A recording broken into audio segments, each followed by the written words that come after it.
बड़ी खबर और ये इंटरनेशनल बॉर्डर से 100 किलोमीटर के अंदर है, घुसकर मारा गया है। भावलपुर, जिसे बराबर चर्चा में आपने सुना देखा, लेकिन अब जो खबर है उसे भी ध्यान से सुनिए। भावलपुर में जैश के हेडक्वार्टर तबाह कर दिए गए। तस्वीरें सामने आ गई हैं, यानी कि जहां से आतंक पैदा किया जाता था उसी शेल्टर को उड़ा दिया गया। इंटरनेशनल बॉर्डर से 100 किलोमीटर अंदर घुसकर मारा गया है। फिलहाल तस्वीरें आप देख पा रहे हैं और कई ऐसी तस्वीरें जहां से आतंक के खात्मे की शुरुआत हो गई है और पूरी तरीके से पक्के तरीके से मुहर के साथ।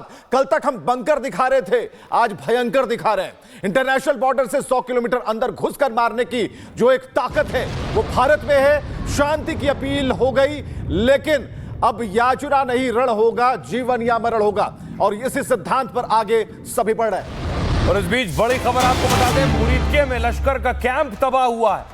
सांबा से 30 किलोमीटर दूर मुरीदके 26/11 आतंकियों की ट्रेनिंग इसी मुरीदके में हुई थी। मुरीदके लश्कर का हेडक्वार्टर है, यहां हाफिज सईद का अड्डा समझ लीजिए मुरीदके में, उसे तबाह कर दिया है भारतीय सेना ने। और 26/11 का भी बदला ले लिया, इसे इससे भी जोड़कर दो देख सकते हैं। कुमार, मेरा सवाल कुमार साहब आपसे ये कि जैश का जो हेडक्वार्टर था, ये बताया जाता है 300 एकड़ के आसपास जगह में था। यहां पर एक के बाद एक कई स्ट्राइक्स हुई होंगी, जिसके बाद इसे खत्म किया गया है। दूसरा, सांबा में भी 30 किलोमीटर अंदर, क्या हमारे फाइटर्स अंदर जाकर पाकिस्तान के एयर स्पेस में जाकर इन्हें हिट किया है? उन्हें ये हमें बहुत अच्छी तरह समझना चाहिए कि हमने अपनी जो इंटरनेशनल रेगुलेशंस है, एयर स्पेस वायलेशन को मद्देनजर रखते हुए अपनी कार्रवाई की है। और हमारे जो राफेल, इसलिए हमने राफेल को चुना है क्योंकि इनके पास जो एयर टू सरफेस मिसाइल्स हैं, स्कैल्प्स, ये बहुत ही प्रिसिशन अटैक मिसाइल्स हैं। कन्वेंशनल वेपन के साथ ये काफ़ी दूर तक मार कर सकते हैं। 200 से 400 तक, 350 तक की रेंज है। हमारे पास जो रेंज है उसके हिसाब से इन्होंने इसको सेट किया है। तो अपने इंटरनेशनल बॉर्डर पर रह के और टारगेट एक्वायर करके और प्रिसिशन अटैक करना, और उनके जो 300 एकड़ की बात कर रहे हैं आप, तो उनका जो कमांड कंट्रोल सेंटर है, जो एक्यूरेट टारगेट्स हैं, जहां से वो इसको गतिविधि को संचालन करते हैं, तो उसको अटैक उन्होंने किया है। और ये एक साथ उन्होंने कई मिसाइल्स दागी हैं, इसलिए क्योंकि अगर एक साथ एक एक्यूरेसी के साथ एक मिसाइल जा रही है तो दूसरा जो टारगेट बगल में होगा उसके लिए दूसरी मिसाइल चाहिए। तो स्कैल्प मिसाइल एक प्रूवन मिसाइल है, कई ऑपरेशंस में इनका यूज किया जा चुका है। और राफेल ने अपनी सीमा में रहते हुए टारगेट एक्वायर करके सटीक निशाना दागा है, और इसमें हमने एयर स्पेस वायलेशन नहीं की है, इसलिए हम अपने अधिकार क्षेत्र के अंदर रहे हैं और हॉट परस्यूट का अधिकार हमने उपयोग में लाया है, और उस हिसाब से अब रिटेलिएशन करना उनके ऊपर है। सर, इस तरह की जानकारी मिल रही है कि भावलपुर में ये जो जैश का हेडक्वार्टर है, लोग जो वहां हैं चश्मदीद, वो बता रहे हैं कि बारूद की गंध आ रही है, क्योंकि एक के बाद एक 4 स्ट्राइक हुई है उस जगह पर, उस जैश के हेडक्वार्टर पर। और खबर यह मिल रही है कि वहां जो स्थिति है बहुत खराब है, बहुत से लोगों की जान गई है। जो आतंकी जिनकी ट्रेनिंग कैंप भी वहां हुआ करता था, बाकायदा ट्रेनिंग कैंप बना हुआ था, जो 300 एकड़ में मसूद अजहर का ठिकाना था, अड्डा था। सर, अब इस बीच हो क्या रहा है? पाकिस्तान प्रोपेगेंडा क्या चला रहा है कि वो गाजा के वीडियो जो है वो शेयर कर रहा है, वो दिखा रहा है, और उसके जरिए सोशल मीडिया पर एक फेक नैरेटिव बनाने की कोशिश कर रहा है। इंफॉर्मेशन वॉरफेयर का हिस्सा है ये, और इसे हमें समझना है। देखिए, दूध का दूध, पानी का पानी होगा। क्या हुआ क्या नहीं हुआ, तुरंत सवेरे सवेरे आ जाएगा सब रिपोर्ट में। 10 बजे हमारी अपनी कॉन्फ्रेंस आर्मी करेगी और ये बताएगी एग्जैक्टली, हमारी इंटेलिजेंस रिपोर्टिंग होगी। हम देखिए, जब अटैक करते हैं तो हम उसके बाद इंटेलिजेंस गेन करते हैं और हम उसकी फोटोग्राफी भी करते हैं, और जो भी हमारा तरीका है गेन करने का, इंटेलिजेंस, लोकल इंटेलिजेंस हो या डिस्टेंट इंटेलिजेंस हो, हम सभी यूज़ करते हैं। तो सभी, जब हम इन चीज़ों को एक कोहेरेंटली देखेंगे, कंसोलिडेट करके रिपोर्ट बनाएंगे, तब आपको पता लगेगा। लेकिन डैमेज तो हुआ ही है, डैमेज हुआ है तभी तो वो कह रहे हैं। और अगर कह रहे हैं और दिखाने की कोशिश कर रहे हैं, तो इसका मतलब वो कोलेटरल डैमेजेस दिखा के एक मानवीय अधिकारों के उल्लंघन की बात करके विश्व का ध्यान आकर्षित करने की कोशिश कर रहे हैं। ये उनकी नीति थी जो हमें मालूम है, तो हम इसके लिए पहले से एंटिसिपेटेड मूवमेंट्स करते हैं। हमने दूसरों को बता दिया है, दूसरे देशों को विश्वास में। अगर दर्शकों को बताएं कि रफाल, आप कह रहे हैं, मैंने आपको कहा क्या पाकिस्तान के हम हवाई क्षेत्र में घुसे हैं, हमने क्या बॉर्डर पार किया है, या रफाल हमारे बॉर्डर के अंदर रहकर ही वहीं से टारगेट सेट करके टारगेट हिट किया है?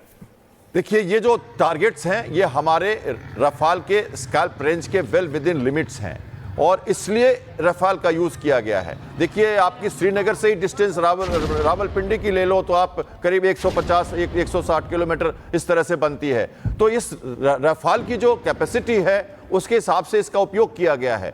और अगर हम सही मानते हैं कि जो हम कह रहे हैं और जो हमारी रिपोर्ट जा रही है रफाल की और स्कैल्प की फायरिंग हुई है, तो ये बिल्कुल अपने इंटरनेशनल जो आईबी है हमारा उसके अंदर रह के इसको किया जा सकता है और इसलिए हमने एयर स्पेस वायलेशन नहीं किया और हम उनके क्षेत्र में नहीं गए हैं। हमने अपने क्षेत्र से ही डिस्टेंट फायरिंग करके बियॉन्ड द रेंज हमने यूज किया है अपने surface to air to surface missiles को, जो हमारी कैपेबल मिसाइल्स हैं जो फ्रांस के रफाल की हैं और एक बेहतरीन ऑपरेशनली प्रूव्ड है और इसलिए एक्यूरेट टारगेट पे हिट करके उन्होंने धुआं कर दिया है। बारूद की गंध उनको दिखाई पड़ रही होगी, बारूद का विस्फोट भी सुनाई पड़ रहा होगा। कराची हार्बर तो याद है जो 70 किलोमीटर दूर 3 दिन तक धुआं। सर, ये जो स्कैल्प मिसाइल है खास तौर पे जिनका इस्तेमाल किया गया, ये फ्रांस और यूके के जरिए बनाई गई मिसाइल है और खास तरह से जिस मिसाइल का इस्तेमाल किया गया ये हाफिज सईद का ठिकाना और मसूद अजहर का ठिकाना उड़ाने के लिए, ये मिसाइल खास तौर पर बंकर को टारगेट करने के लिए सर बनाई गई है। बंकर्स को टारगेट करती है और उन्हें तबाह करती है। स्टेशनरी टारगेट्स और फिक्स टारगेट्स के लिए ये मिसाइल प्रूवन है और जैसे इंफ्रास्ट्रक्चर फैसिलिटीज हुई, जैसे ये बंकर्स हुए, हार्डन टारगेट जो हैं, जो हार्डन टारगेट्स हैं उन पे ये लॉक इन करती है और जब फायरिंग के बाद ये जब टर्मिनल फेज पे आती है तो ये जमीन की सतह से जस्ट 30 मीटर ऊपर जाके nap of the earth flying करती है। इसलिए इसको रडार से डिटेक्ट करना मुश्किल हो जाता है, इसको समझना मुश्किल हो जाता है और एयर डिफेंस भी कामयाब नहीं हो पाता। तो ये जो इसके जो प्रोफाइल है इसकी रन करने की, जो फायरिंग के बाद इसकी रन की प्रोफाइल है वो इतनी जबरदस्त है कि ऐसे टारगेट के लिए वेल प्रूवन है और कई बार इसका ऑपरेशनल। एक और बड़ी खबर आ रही है सर, मैं आपको रुकना चाहूंगा। गुलपुर में आतंकी ठिकानों पर मिसाइल स्ट्राइक, इस वक्त की बड़ी खबर। एलओसी से 35 किलोमीटर दूर गुलपुर और इस कैंप के आतंकियों ने जून 2024 में हमला किया था। आतंकियों ने श्रद्धालुओं पर हमला किया था। अब सारा हिसाब किताब बराबर हो रहा है। ऑपरेशन सिंदूर और जो लाल रंग है वो ये बता रहा है कि अभी भी कुछ होना है। आतंकियों ने श्रद्धालुओं पर हमला किया था और एक बड़ी घटना को अंजाम दिया था, तो ये हिसाब किताब पूरा करने जैसा है, लेकिन किसी देश से नहीं, उसके नागरिकों से नहीं, बल्कि आतंक से। हम बराबर कह रहे हैं कि आतंक के खात्मे के लिए उन ठिकानों पर बॉम्बार्डिंग जरूरी है, मिसाइल अटैक जरूरी है, स्ट्राइक जरूरी है। तो इस वक्त जो तस्वीरें आप देख पा रहे हैं और जो खबर देख पा रहे हैं, और इस कैंप से आतंकियों ने जून 2024 में हमला किया था। हमारे साथ श्याम सर लगातार मौजूद है। श्याम सर, हिसाब किताब बिल्कुल बराबर हो रहा है? बिल्कुल बराबर हो रहा है। हमने उनको कहा था आप ऐसी गलती मत करो। हमने 19 में अमन चैन स्थापित किया, हमने कश्मीर को एक शांति की जगह बनाई और हमने वहां पे टूरिज्म बढ़ाया। 35 लाख से ज्यादा रिकॉर्ड टूरिज्म वहां हो रहा था। आपने हमारे उस टूरिज्म पे घात किया, मानवता पे घात किया, निहत्थों पे घात किया, मानवता के जो जितनी भी बातें हैं उसका सबका उल्लंघन किया आपने और गलत किया आपने हमारे लिए। तो गलत करने का तरीका हमने 16 में बताया है आपको, 19 में बताया है आपको और अब हम बता रहे हैं आपको। ये तो तैयारी आपको पता थी और ये होना ही था। स्ट्राइक्स जो की गई हैं और जो अलग अलग लोकेशंस को स्ट्राइक की गई हैं उसमें लश्कर का सवाई कैंप भी तबाह हुआ है। अब ये सवाई कैंप जिसको निशाना बनाया गया, ये तकरीबन 30 किलोमीटर एलओसी के उस पार है और यहाँ से ये भी कहा जा रहा है कि जो आतंकी आए उनका जो ट्रेनिंग कैंप है वो यही है। गुलमर्ग में 24 अक्टूबर को जो हमला हुआ, पहलगाम में 22 अप्रैल को जो हमला हुआ और इसी के साथ साथ सोनमर्ग में जो 20 अक्टूबर 2024 को हमला हुआ था, ये सारे आतंकी इसी सवाई कैंप से आते हैं जो लश्कर-ए-तैयबा का ट्रेनिंग ग्राउंड है। इसका सीधा मतलब ये है कि इंटेलिजेंस ने जो टेरर लोकेशंस दी, उन टेरर लोकेशंस के ऊपर ये हमले हुए। वो टेरर लोकेशंस कैसे इन हमलों से जुड़ी हुई थी,